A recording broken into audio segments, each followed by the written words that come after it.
आज का काम, लेकिन आज के काम से पहले हम थोड़ा कल का काम रिवाइज कर लेते हैं। कल हमने पढ़ा कि सेंट्रीपिटल फोर्स क्या होती है, सेंट्रीपिटल एक्सेलरेशन क्या होती है। और बेसिकली स्टार्ट से हमने चैप्टर शुरू किया और काफ़ी ज़्यादा पढ़ लिया था हमने। काफ़ी कुछ कवर कर लिया, सेंट्रीपिटल फोर्स के फार्मूलाज, एक्सेलरेशन के फार्मूलाज, डेरिवेशंस, सब कुछ कर लिया हमने। याद करने वाली चीज़ें बता दी, चीज़ों को डिफ़ाइन कर दिया। हमने देख लिया कि कोई भी बॉडी जब एक सर्कुलर पाथ में होती है और बीच की तरफ जो फोर्स लग रही होती है उसको हम, ऐसी फोर्स जो बेसिकली सिर्फ डायरेक्शन चेंज कर रही होती है, उसको ना एक्सेलरेट कर रही होती है ना उसकी स्पीड चेंज कर रही होती है, सिर्फ डायरेक्शन चेंज करने के लिए जो फोर्स होती है उसको हम सेंट्रीपिटल फोर्स कहते हैं। यह हमने देख लिया, काफ़ी डिटेल में देख लिया था कल। आज का काम, आज का काम क्या है? आज हम करेंगे हॉरिजॉन्टल सर्कुलर मोशन। अब हॉरिजॉन्टल सर्कुलर मोशन सुन के बेटा जहन में क्या आता है? मेरे जहन में तो आता है एक ऐसी बॉडी का motion in a circular path horizontal plane में। Simple as that. बड़ी सेल्फ एक्सप्लेनेटरी सी टर्म है, सी हेडिंग है।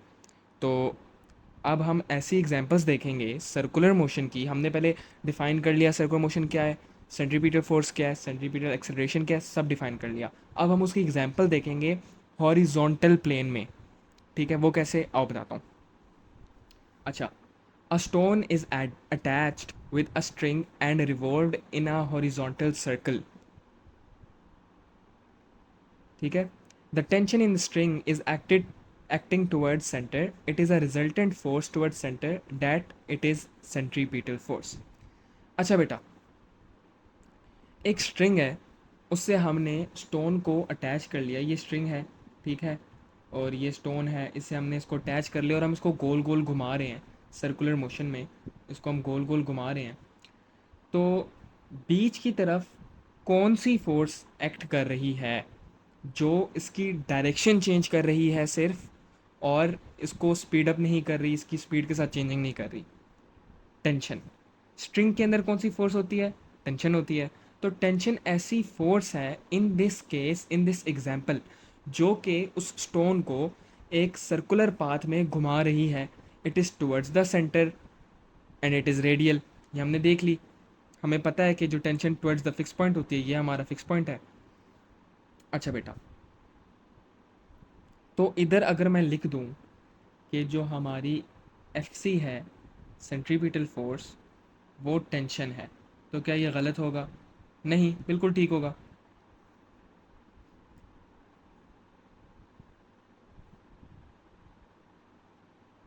टेंशन इधर हमारी सेंट्रीपिटल फोर्स है। सही। अब हमसे एग्जामिनर पूछ लेता है कि बेटा why is there tension in the string, but tension पैदा क्यों हो रही है स्ट्रिंग के अंदर?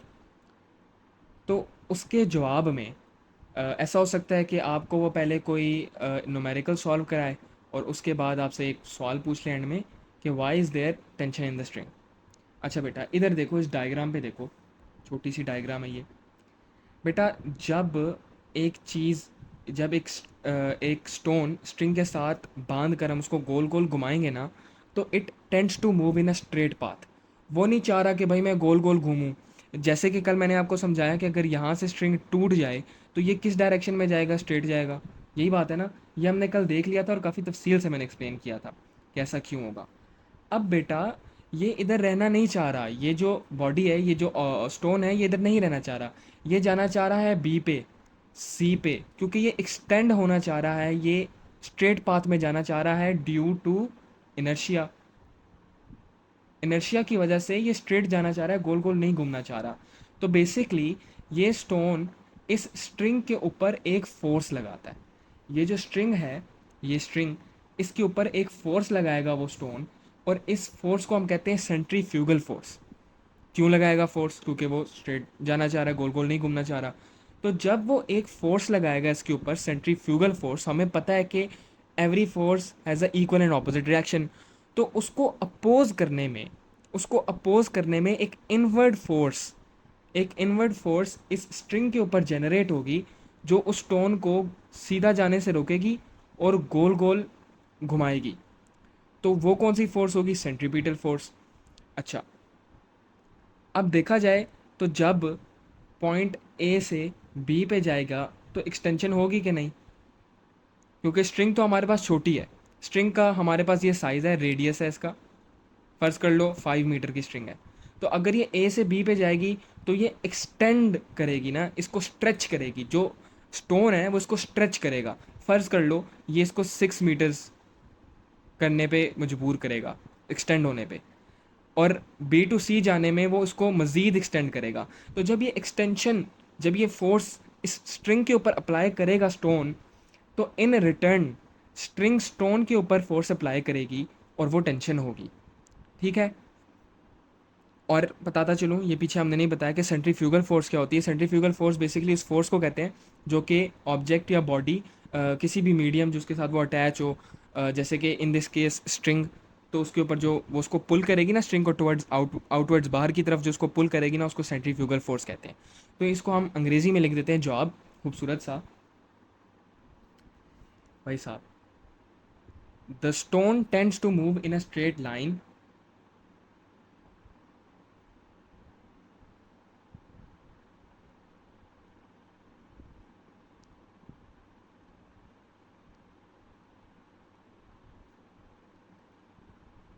Due to inertia, due to inertia.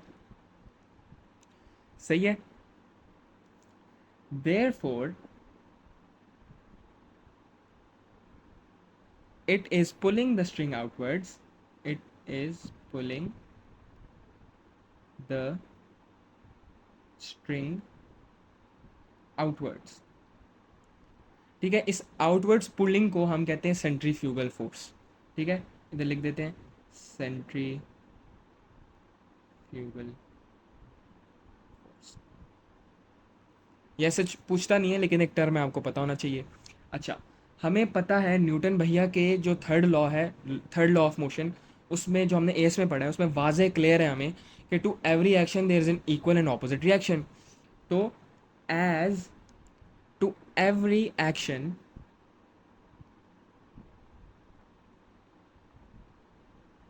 There is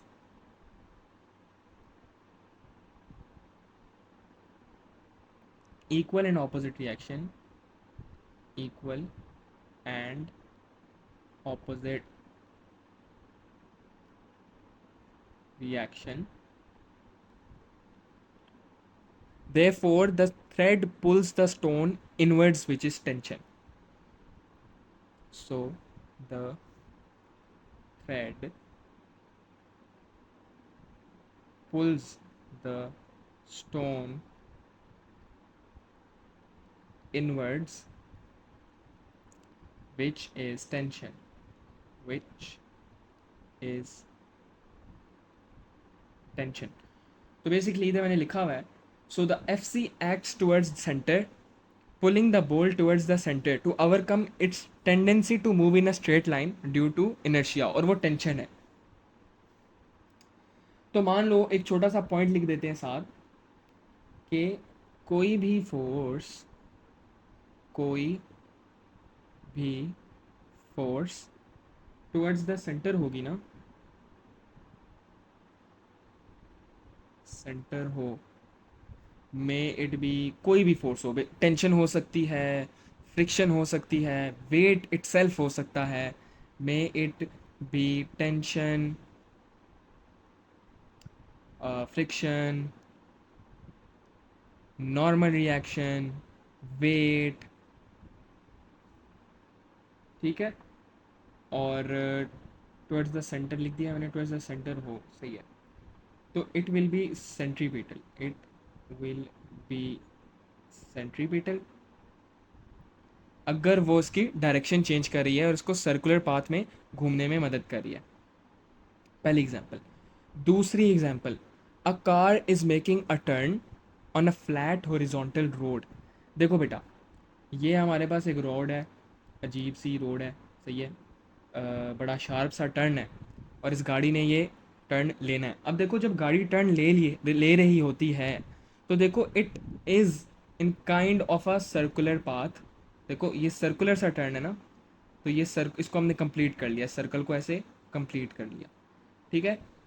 तो क्या हम कह सकते हैं कि it is in circular motion? बिल्कुल कह सकते हैं सर्कुलर मोशन में। लेकिन ऐसी कौन सी फोर्स है जो टुवर्ड्स द सेंटर लग रही है, जो टुवर्ड्स द सेंटर लग रही है और इस गाड़ी को गोल गोल घुमाने में मदद कर रही है? इस केस में क्या हो सकती है, जल्दी से बताओ मुझे ज़रा। नॉर्मल रिएक्शन, नॉर्मल रिएक्शन नहीं हो सकती बेटा, नॉर्मल रिएक्शन नहीं हो सकती। फ्रिक्शन हो सकती है। It is friction. टायर्स के साथ जो रोड कांटेक्ट में है वो फ्रिक्शन पैदा कर रहे हैं टुवर्ड्स द सेंटर, जो कि गाड़ी को मुड़ने में आसानी कर रहे हैं। तो उधर हम लिख देते हैं छोटा सा कि friction, friction is the resultant, is the resultant force towards the centre. तो इधर मैं कह सकता हूँ ना कि इस केस में सेंट्रीपिटल फोर्स इज फ्रिक्शन। जी बिल्कुल कह सकते हैं सर, क्यों नहीं कह सकते।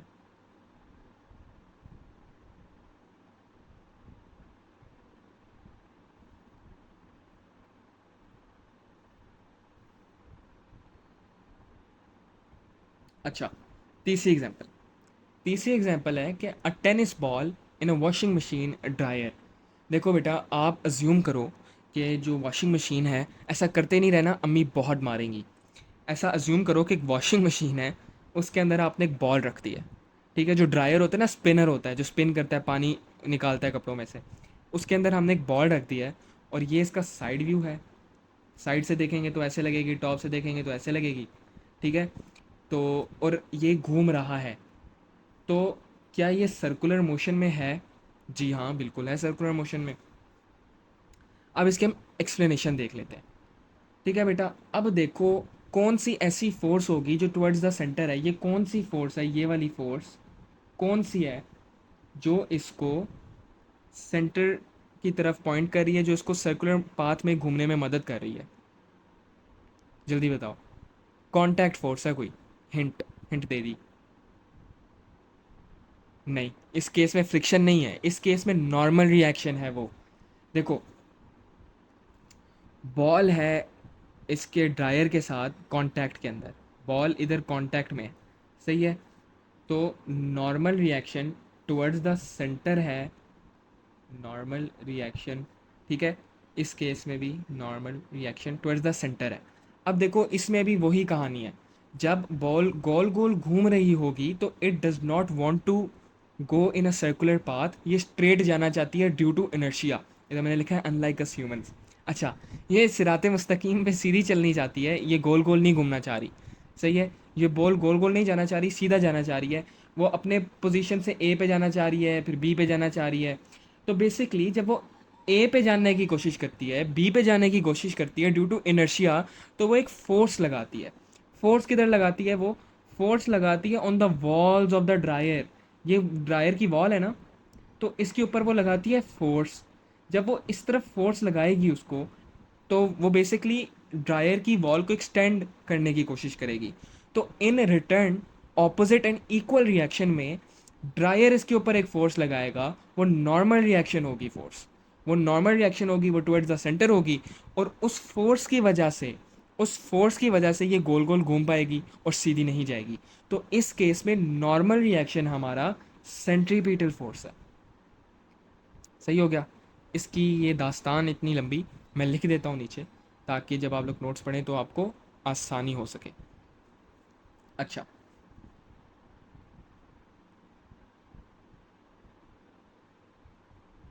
इन this case normal reaction provides the centripetal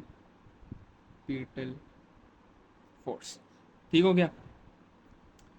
अच्छा, हमने बात की थी कि बॉल सीधा जाना चाह रही है, तो the ball tends to move in a straight line. किस वजह से? Due to inertia, due to inertia. सही हो गया। तो इसलिए द बॉल, बल्कि पॉइंट फॉर्म में लिख देता हूँ, आसान हो जाएगा। तो फिर क्या करती है बॉल, एक second,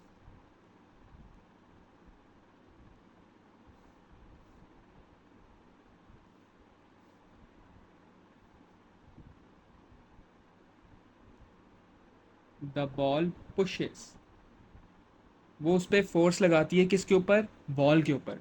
the ball pushes the wall outwards. तो हमने क्या अभी पिछली एग्जाम्पल में डिस्कस किया था कि जो बाहर वाली फोर्स होगी, आउटवर्ड्स फोर्स होती है, उसको हम सेंट्रीफ्यूगल फोर्स कहते हैं। Centrifugal force.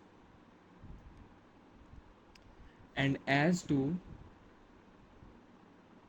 Every action there is equal and opposite reaction, therefore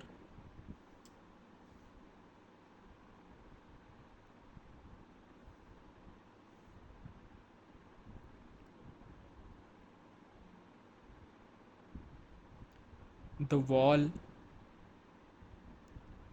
pushes the ball inwards।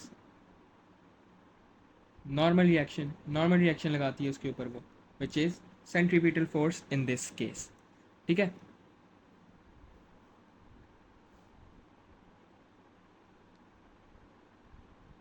थोड़ा खूबसूरती से लिख लूँ ना, फिर आप लोग पढ़ते हुए नखरे करते हो।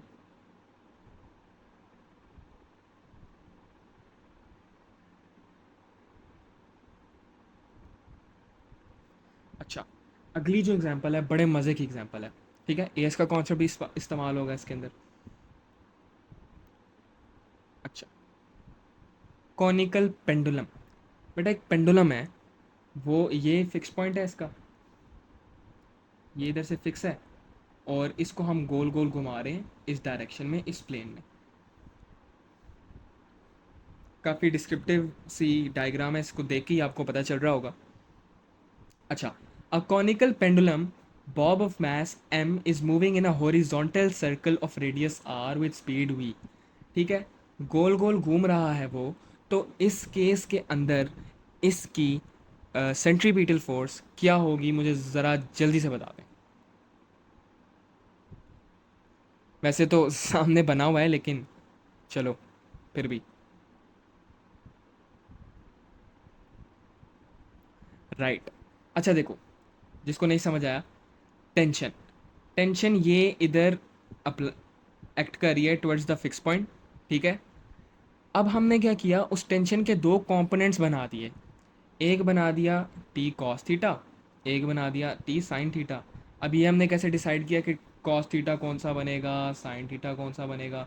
वो हमने ऐसे डिसाइड किया, बेटा देखो ये जी एंगल है, ये तो ओ लेवल मैथ्स है बच्चे, क्या हो गया, ये जी एंगल है, ये जी नज़र आ रहा है ना, ये जी एंगल है। तो जो यहाँ पे एंगल है वही यहाँ पे एंगल है, और ये वाला कंपोनेंट एंगल के क्लोज़र है। और मैंने ए एस में कैसे याद कराया हुआ है, C for closer, C for cos. तो ये वाला कंपोनेंट कॉस थीटा और ये वाला कंपोनेंट साइन थीटा। यार ये एएस के कॉन्सेप्ट्स हैं, क्या हो गया। अच्छा, तो हमने देखा कि जो टी कॉस थीटा वाला कंपोनेंट है टेंशन का, वो इसके वेट को बैलेंस कर रहा है। लेकिन जो साइन थीटा वाला कंपोनेंट है वो टुवर्ड्स द सेंटर एक्ट कर रहा है। तो क्या हम कह सकते हैं कि ये सेंट्रीपिटल फोर्स है। बेशक ये सेंट्रीपिटल फोर्स है, ये इसके डायरेक्शन चेंज करने में मदद कर रही है टुवर्ड्स द सेंटर, रेडियल है ये फोर्स। सही है। तो इधर हम लिख देते हैं कि the horizontal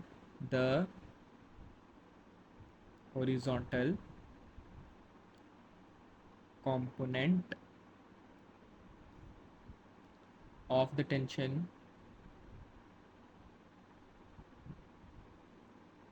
provides the required centripetal force।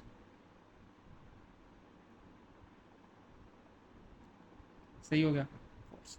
अच्छा, तो टी साइन थीटा हमें दे रहा है एफ सी, और टी कॉस थीटा हमें दे रहा है वेट एम जी। तो अगर ये क्वेश्चन में आ सकता है, बेशक क्वेश्चन में आ सकता है ये। और फ़र्ज़ कर लो आपको ये डायग्राम बनाकर दे देता है, आया हुआ भी है, बल्कि शायद आया हुआ है। और नीचे मैंने इसकी एग्जांपल भी कराई है, मैंने साथ डायग्राम नहीं ड्रॉ की हुई, लेकिन वो क्वेश्चन मैं करवाया हुआ है, नीचे मैं आपको दिखाता हूँ इसका। अच्छा, बेसिकली जो साइन थीटा वाला कंपोनेंट है वो सेंट्रीपिटल फोर्स प्रोवाइड कर रहा है, और जो कॉस थीटा वाला कंपोनेंट है वो वेट को बैलेंस कर किए हुए है। सही है,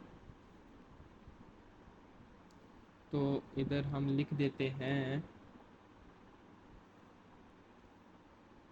अगर हम हमें वो कहे कि एंगल फाइंड करें, फ़र्ज़ करो एंगल नहीं गिवन, टेंशन गिवन है, तो आप ये इक्वेशन बनाकर इसको ऐसे कर सकते हैं। देखो साइन थीटा और कॉस थीटा क्या बन जाता है, टेन थीटा बन जाता है। तो इधर लिख दिया टेन थीटा, टी तो कैंसिल हो गया, एफ सी ओवर एम जी।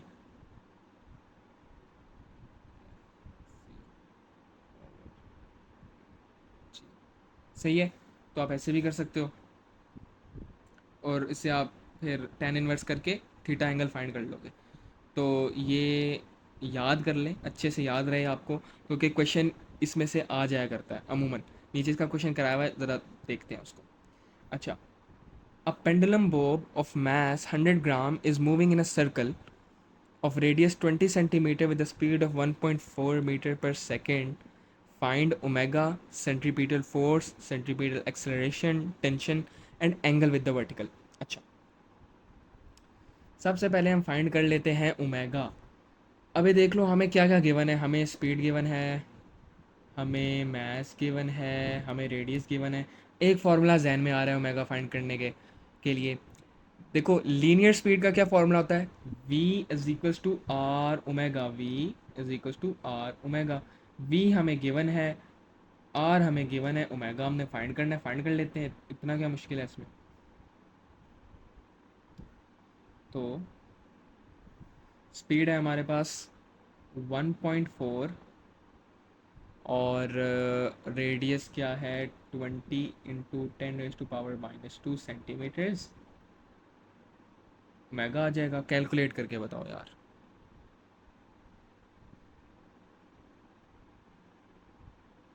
7 रेडियंस, 7 रेडियन पर सेकेंड। सही है, ये हमारे पास आ गया ओमेगा। अब वो हमें कह रहा है कि एसी फाइंड करो। एसी का भी एक फार्मूला हमारे जहन में आ रहा है, which is centripetal acceleration V omega. इसका जो पहला बेसिक फार्मूला है वही अप्लाई हो जाएगा इधर।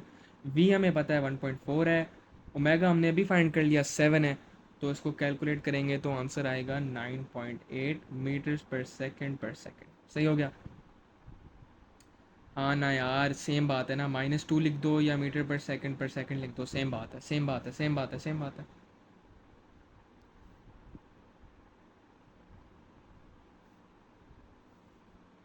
अच्छा, अभी उसने हमें कहा है कि सेंट्रीपिटल फोर्स भी फाइंड कर लो। सेंट्रीपिटल फोर्स फाइंड कर लो, पेंडुलम घूम रहा है, एक डायग्राम ऊपर से दिखाता हूँ आपको। इधर देखा जाए तो एफ सी क्या है, अभी हमने बताया ना कि F C is T sine theta. जो साइन थीटा वाला कंपोनेंट है टेंशन का, वो सेंट्रीपिटल फोर्स है। तो एफ सी फाइंड करने के लिए हम ये इक्वेशन लिख लेते हैं, F C is equal to T sine theta. लेकिन हमें गिवन है कि नहीं, टेंशन नहीं गिवन, तो हम एफ सी का एक फार्मूला इस्तेमाल कर लेते हैं, F C is equal to M A. ठीक है, मैथ्स हमें पता है 100 ग्राम्स है, 0.1 लिख लिया। एक्सलेशन हमने अभी फाइंड कर ली, एक्सलेशन क्या फाइंड किया हमने, 9.8 फाइंड किया है। तो इससे कैलकुलेट करके हमारे पास सेंट्रीपिटल फोर्स आ गई, विच इज़ 0.98 न्यूटन। सही है, हमें ये इस्तेमाल नहीं आई इक्वेशन, सॉरी जल्दबाजी में लिख दी। अच्छा, पार्ट 4 में वो हमें कह रहा है कि टेंशन फाइंड करें। वाओ, टेंशन फाइंड करें। बेटा टेंशन फाइंड करने के लिए हम यूं करेंगे, और एंगल विद द वर्टिकल, हमें ना टेंशन पता है, हम ये इस्तेमाल कर नहीं सकते T sine theta as equals to F C, ये हम इस्तेमाल नहीं कर सकते, क्योंकि अब दो इधर अननोन्स हैं, एक तो टी अननोन है, एक थीटा अननोन है। तो बेसिकली हम ये दोनों पार्ट्स इकट्ठे कर लेते हैं, 4 और 5। वो कैसे, पहले हम एंगल फाइंड कर लेते हैं। एंगल ऐसे फाइंड कर लेते हैं, पार्ट 5 पहले हमें करना पड़ रहा है, which is T sine theta over T cos theta as equals to F C over M G. ये मैंने आपको अभी ऊपर बताया था, अभी मैंने आपको इधर ऊपर लिख कर बताया था ना कि कैसे अगर वो हमसे एंगल पूछ लें तो हम क्या करेंगे। हमें पता है साइन ओवर कॉस क्या होता है, अगर नहीं पता फिजिक्स के बच्चों को, मैथ्स नहीं पढ़ते जो, साइन ओवर कॉस टैन होता है। ये आपको एस में भी पढ़ाया था मैंने, एक सेकेंड। तो sine theta over cos theta is equal to tan theta. रट्टा लगा लो, याद कर लो अच्छे से, कहीं लिख लो छोटा सा, ताकि बाद में मुश्किल ना पेश आए। ठीक है, टेंशन टेंशन से कट गया बेटा। यहाँ हमारे पास आ गया टैन थीटा, और एफ सी थी अभी हमने फाइंड की थी 0.98, एम जी है एम जी भी यही है 0.98। तो थीटा एंगल हमारे पास आ गया 45 डिग्रीज। सही है, अब हम टेंशन फाइंड कर लेंगे। टेंशन कैसे फाइंड करनी है, 0.98। अच्छा, इक्वेशन इक्वेशन लिख के दिखा देता हूँ। अबे चल जा।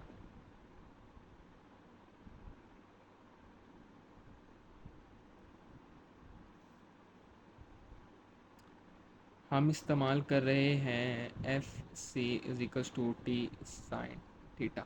एफ सी हमें पता है 0.98। टेंशन हमने फाइंड करनी है theta sine 45। T is equals to 0.98 over sine 45, और टेंशन आ गई हमारे पास 1.39, 1.39 न्यूटन। सही हो गया, ये हमारा क्वेश्चन सॉल्व हो गया। अच्छा, पांचवी एग्जाम्पल बड़े मज़े की एग्जाम्पल है। An aeroplane is making a turn in a horizontal plane and it is in circular, and लिख देता हूँ, and is in circular motion. ठीक है बेटा, एरोप्लेन जो होता है ना, ड्रैग फोर्स याद है किसी को, एएस में पढ़ी थी हमने, ओ लेवल्स में भी पढ़ी हुई है। अच्छा, जब एरोप्लेन होता है ना, उसके ऊपर एक फोर्स लग रही होती है ऊपर की तरफ, उसको हम कहते हैं लिफ्ट फोर्स। सही है, वो उसके वेट को बैलेंस किए हुए होती है, और स्मूथली एयरप्लेन उड़ रहा होता है हमारा। अब देखो बेटा, हुआ यूं कि जो हमारा, अच्छा, अब हमारा जो एरोप्लेन था ना, वो कर रहा है टर्न, वो मुड़ रहा है, टर्न ले रहा है। तो जब वो टर्न ले रहा है ना, तो जो उसकी लिफ्ट फोर्स थी ना, वो ऐसे हो गई। ठीक है, वो भी उसके साथ साथ टर्न हो गई। तो जब वो टर्न होगी, हमने इसके दो कंपोनेंट्स बना लिए, एस वाला कॉन्सेप्ट वेक्टर्स, एक वर्टिकल कंपोनेंट और एक हॉरिजॉन्टल कंपोनेंट। कंपोनेंट मेकिंग के बाद हमें पता चला कि जो उसका वर्टिकल वाला कंपोनेंट है, वो तो उसका वेट बैलेंस कर रहा है, देखो ये ऊपर की तरफ है अपवर्ड्स, ये डाउनवर्ड्स, तो ये बैलेंस कर रहा है वेट को। लेकिन जो उसका हॉरिजॉन्टल कंपोनेंट है, it is the resultant force towards the centre. लेकिन क्या ये फोर्स एरोप्लेन को स्पीड अप कर रहा है? नहीं। स्पीड डाउन कर रहा है? नहीं। सिर्फ डायरेक्शन चेंज कर रहा है, उसकी घूमने में, उसका टर्न लेने में मदद कर रहा है।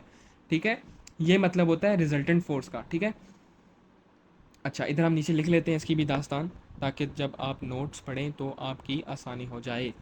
अच्छा बेटा, when a aeroplane is moving in a straight line, when an aeroplane is moving in a straight line, the lift force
सही है।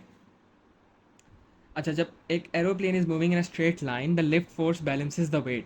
When it takes a turn it is in circular motion, so the lift force resolves into two components. One balances the weight and the other is centripetal force. वो मैं समझा चुका कैसे। ठीक है, तो इधर हम लिख देते हैं कि जो वर्टिकल कंपोनेंट है ना, वर्टिकल कंपोनेंट बैलेंसेस वेट। ये देखो इधर ड्रॉ हुआ हुआ है, ये वर्टिकल कंपोनेंट वेट को बैलेंस किए हुए, और ये हॉरिजॉन्टल कंपोनेंट एफ सी है। सही है।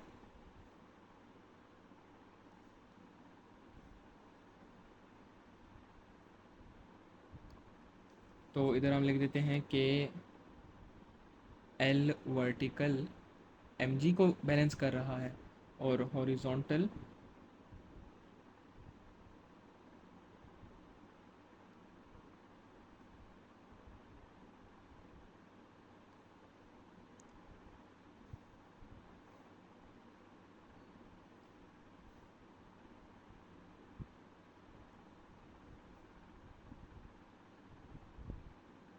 सही हो गया।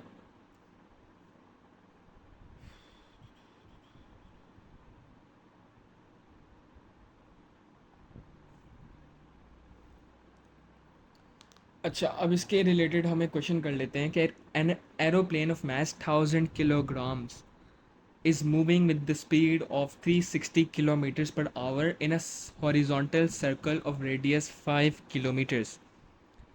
Find FC and lift force. FC का फॉर्मूला कोई जहन में आ रहा है? आ रहा है, क्यों नहीं आ रहा?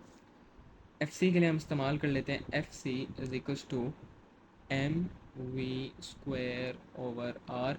सिंस हमें इसकी स्पीड गिवन है और रेडियस भी गिवन है, तो और वेट भी गिवन है, तो 1000 इंटू 360, इसको उस पर करो,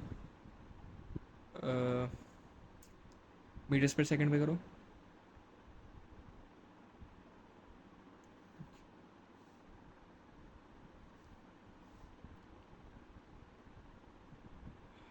100 स्क्वायर, और जो इसका रेडियस है it is 5 kilometres, 10 raised to power 3। ठीक है, क्या आ रहा है आंसर? एफ सी कितनी आ रही है? 200,000, 2000 न्यूटन्स। अच्छा, अब कह रहे हैं लिफ्ट फोर्स फाइंड करो। लिफ्ट फोर्स फाइंड करने के लिए हमें चाहिए होगा इसका एंगल, क्योंकि हमें एंगल भी नहीं पता। देखो देखो, ये हमारे पास बन रही है ना L sine theta is equals to M G, यही बन रही है। हम्म, बल्कि नहीं, एफ सी, सॉरी।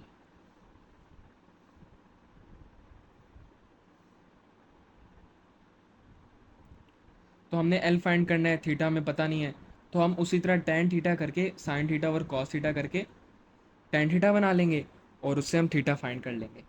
तो हमने पता लगाया कि tan theta is equals to 2000 over 1000 kilograms into 9.81। तो थीटा हमारे पास आ गया 11.52। अच्छा,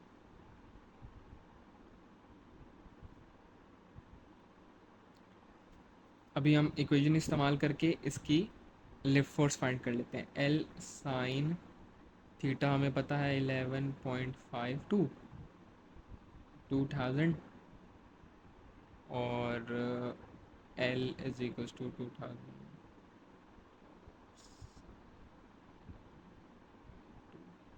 तो एल की क्या वैल्यू आ रही है बच्चे?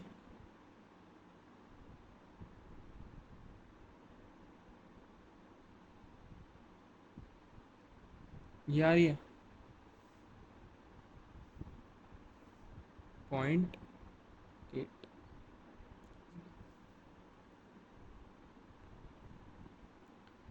अच्छा, लास्ट एग्जांपल देख लेते हैं, बल्कि पहले इसको थोड़ा सा ब्यूटीफाई कर लेते हैं।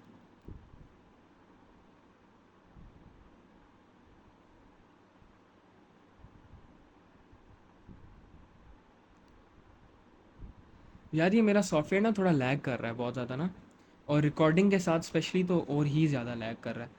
तो इसका कोई हल बताओ मुझे। या मुझे एक नया कंप्यूटर लेने की ज़रूरत है या कोई सीन है, क्योंकि ये बहुत पुराना है हमारा लैपटॉप।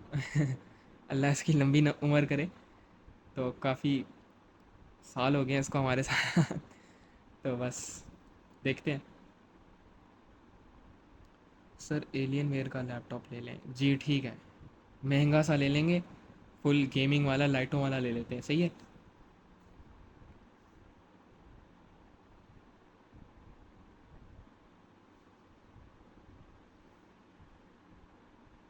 अच्छा, a car making a turn on a smooth banked road.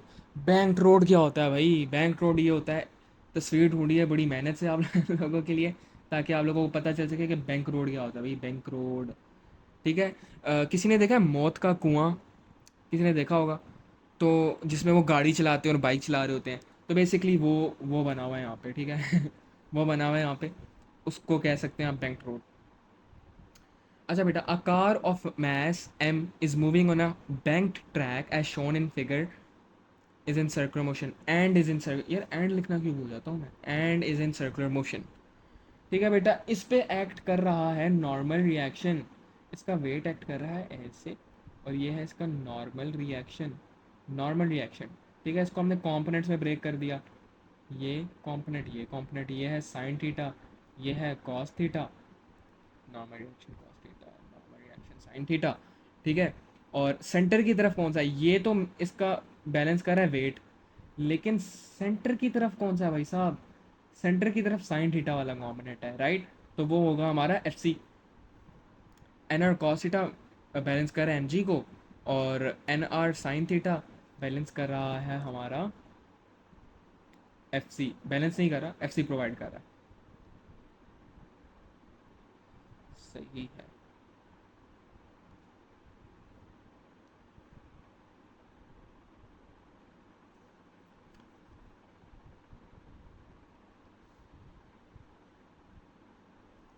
और अगर इसका भी आपने, वही बात है, क्वेश्चन आ जाए तो थीटा एंगल फाइंड करना सिखा दिया आपको।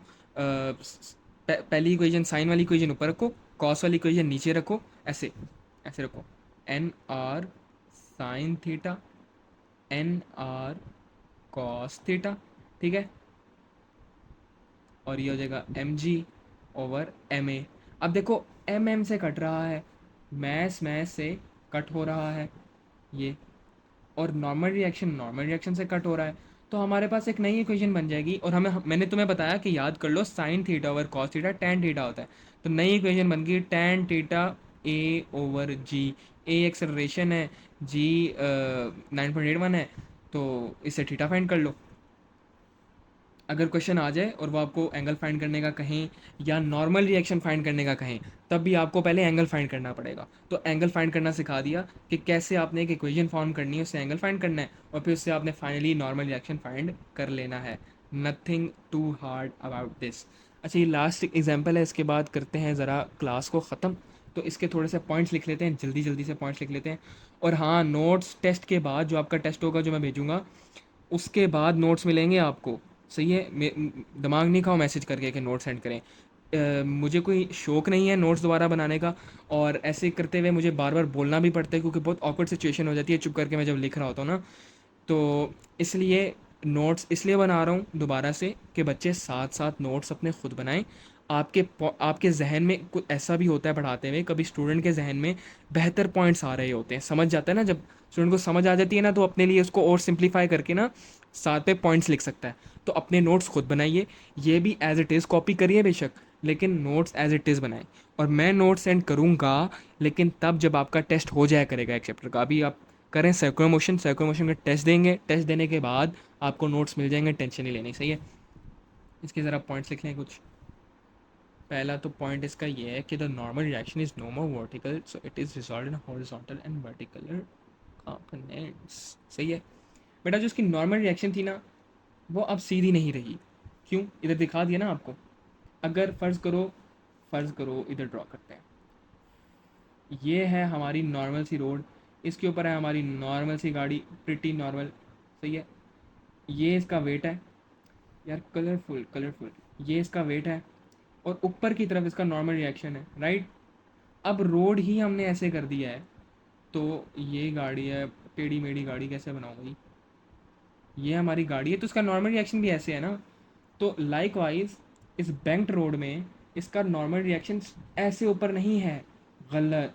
इसका नॉर्मल रिएक्शन है इस डायरेक्शन में, सही है, इस डायरेक्शन में। और इसको फिर हम ब्रेक कर लिया कंपोनेंट्स के अंदर हमने। तो यही चीज़ जो मैंने अभी आपको समझा दी, काफ़ी डिटेल में समझा दिया यार, इसको अब मैं पॉइंट्स में लिखने लगा हूँ, तो साथ साथ नोट कर लें बच्चे सारे।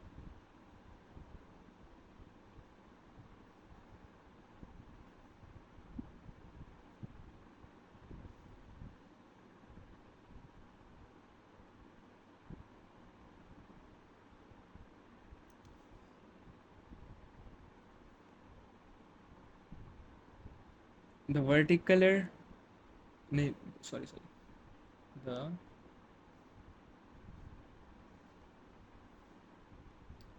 The normal reaction is no more vertical, so it is resolved in horizontal and vertical components। भाई साहब सही हो गया। अब मुझे बताओ वर्टिकल कंपोनेंट किस चीज़ को बैलेंस कर रहा है, वेट को। The vertical component balances the weight, सही हो गया। while the horizontal component,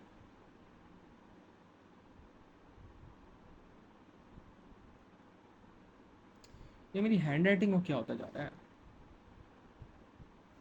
horizontal component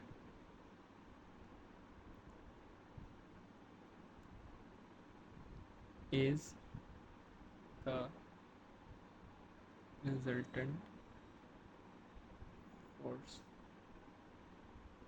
towards the center, सही है। तो इट इज सेंट्रीपिटल फोर्स।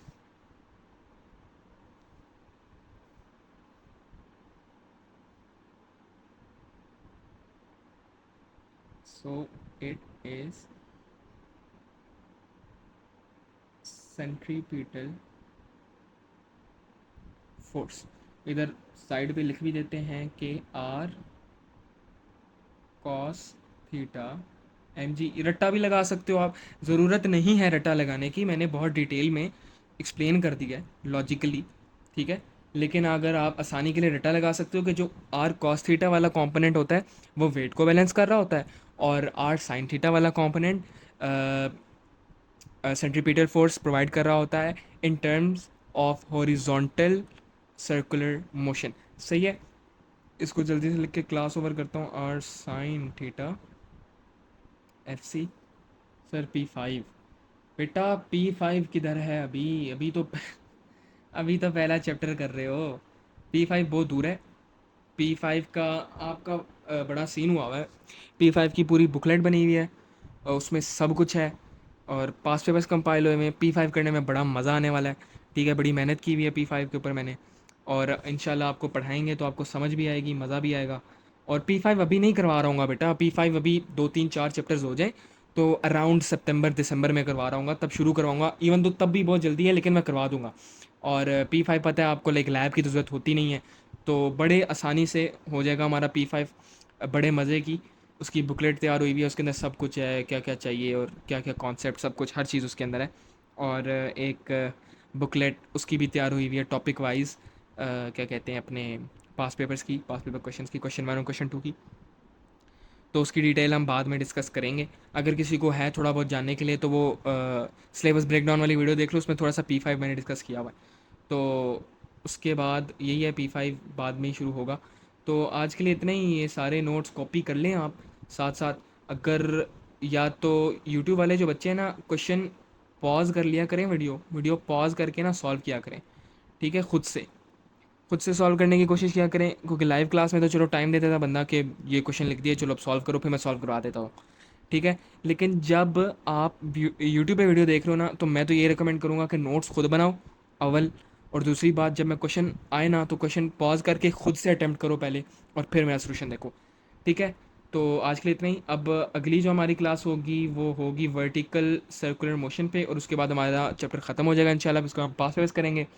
फिर अगला चैप्टर करेंगे ग्रेविटेशन। तो आज के लिए इतना ही, खुदा हाफिज़।